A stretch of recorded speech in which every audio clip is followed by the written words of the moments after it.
اعوذ باللہ من الشیطان الرجیم بسم اللہ الرحمن الرحیم اللہم صلی علی محمد و آل محمد۔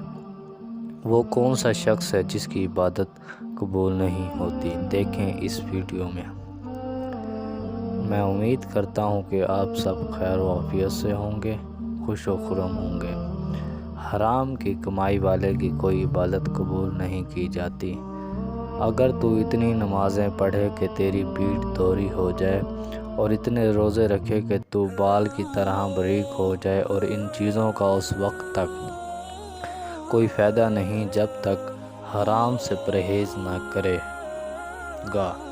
عبداللہ بن عمر رضی اللہ تعالیٰ عنہ فرماتے ہیں، اللہ کریم ہمیں حرام سے بچنے کی توفیق عطا فرمائے، آمین یا رب العالمین۔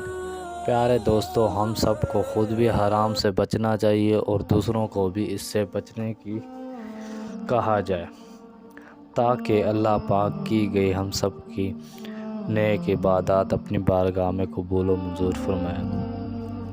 اور اس کے علاوہ ہمیں 5 ٹائم کی نماز پڑھنی چاہیے اور اپنے رب سے رزق حلال کے لیے دعا اور مغفرت کی جائے۔ بہتر یہی ہے کہ کثرت سے استغفار کیا جائے، اس کے علاوہ کثرت سے درود پاک پڑھا جائے۔ درود پاک آپ کوئی بھی پڑھ سکتے ہیں، جیسے کہ اللہم صلی علی محمد و آل محمد۔